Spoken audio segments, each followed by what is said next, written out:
అందరికీ ప్రైజ్లాడండి. ఈరోజు మనం కీర్తనల గ్రంథం గురించి ఒక 4 మాటలు తెలుసుకుందాం. కీర్తన గ్రంథం 113 అధ్యాయం నుంచి 115 అధ్యాయం వరకు ఒక్కసారి చదువుకుందామండి. యెహోవాను స్తుతించుడి, యెహోవా సేవకులారా ఆయనను స్తుతించుడి, యెహోవా నామమును స్తుతించుడి. ఇది మొదలుకొని ఎల్లకాలము యెహోవా నామము సన్నుతించబడునుగాక. సూర్యోదయం మొదలుకొని సూర్యాస్తమయం వరకు యెహోవా నామం స్తుతి నొందదగినది. యెహోవా అన్యజనులందరి ఎదుట మహోన్నతుడు, ఆయన మహిమ ఆకాశ విశాలమున వ్యాపించి ఉన్నది.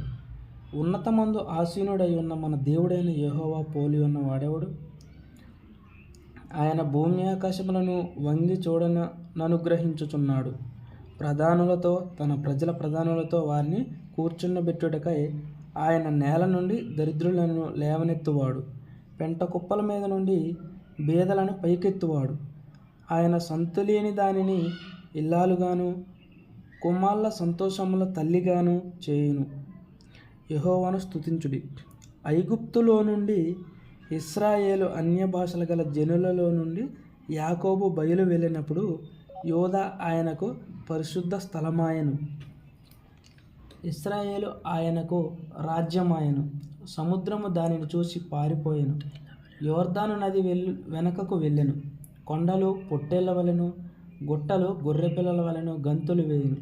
సముద్రమా, నీవు పారిపోవుటకు నీకేమి తటస్థించినది? యోర్దాను, నీవు వెనుకకు మళ్ళుటకు నీకేమి తటస్థించినది? కొండలారా, మీరు పొట్టేళ్ల వలెను, గుట్టలారా, మీరు గొర్రెపిల్లల వలెను గంతులు వేయుటకు మీకేమి సంభవించినది? భూమి ప్రభువు సన్నిధిని, యాకోబు దేవుని సన్నిధిని వనకము. ఆయన బండను నీటి మడుగుగాను, చెక్కుముకి రాతి బండను నీటి ఊటలుగాను చేయువాడు. మాకు కాదు యెహోవా, మాకు కాదు, నీ కృపా సత్యములను బట్టి నీ నామమునకే మహిమ కలుగునుగాక. వారి దేవుడేడి అని అన్యజనులు ఎందరు చెప్పుకొందురు?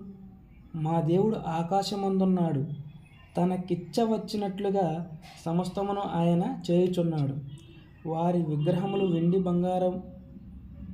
బంగారువి, అవి మనుష్యుల చేతి పనులు. వాటి నోరుండియు పలకవు, కన్నులుండియు చూడవు, చెవులుండియు వినవు, ముక్కులుండియు వాసన చూడవు, చేతులుండియు ముట్టుకొనవు, పాదములుండియు నడవవు, గొంతుకుతో మాట్లాడవు. వాటిని చేయువారందరూ, వాటిపై నమ్మిక ఉంచువారందరూ వాటి వంటి వారై ఉన్నారు. ఇశ్రాయేలీయులారా, యెహోవాను నమ్ముకొనుడి, ఆయన వారికి సహాయము, వారికి కేడెము. అహరోను వంశస్థులారా, యెహోవాను నమ్ముకొనుడి, ఆయన వారికి సహాయము, వారికి కేడెము. యెహోవా యందు భయభక్తులు గల వారలారా, యెహోవా యందు నమ్మిక ఉంచుడి, ఆయన వారికి సహాయము, వారికి కేడెము. యెహోవా మమ్మను మరిచిపోలేదు, ఆయన మమ్మను ఆశీర్వదించును. ఆయన ఇశ్రాయేలీయులను ఆశీర్వదించును, అహరోను వంశస్థులను ఆశీర్వదించును. పిన్నలనేమి పెద్దలనేమి తన యందు భయభక్తులు గల వారిని యెహోవా ఆశీర్వదించును. యెహోవా మిమ్మును మీ పిల్లలను వృద్ధి పొందించుచు భూమి ఆకాశములను సృజించిన యెహోవా చేత మీరు ఆశీర్వదించబడినవారు. ఆకాశములు యెహోవా వశము, భూమిని ఆయన నరులకిచ్చి ఉన్నాడు. మృతులను మౌనస్థితిలోనికి దిగిపోవు వారును యెహోవాను స్తుతింపరు. మేమైతే ఇది మొదలుకొని నిత్యము యెహోవాను స్తుతించెదము. యెహోవాను స్తుతించుడి. 115 అధ్యాయం వరకు చదువుకున్నామండి. దీని అర్థం మనకి అందులోనే కనపడుతుంది, మాటల్లోనే. ఒకసారి మరలా మీరు ఆ వాక్యం తీసి చదవండి. చిన్న ప్రార్థన చేసుకుందాం. పరలోకమందున్న మా తండ్రి, నీ నామం పరిశుద్ధపరచబడునుగాక. అయ్యా, విత్తబడిన మాటలు నీరు కట్టి ఫలింపజేసి అందరి హృదయాల్లో భద్రపరిచే విధంగా మీరు ఒక నమ్మిక ఉంచమని యేసుక్రీస్తు నామంలో అడిగి వేడుకొని పొందుకొని ఉన్నాం మా పరమ తండ్రి. Amen, amen, amen.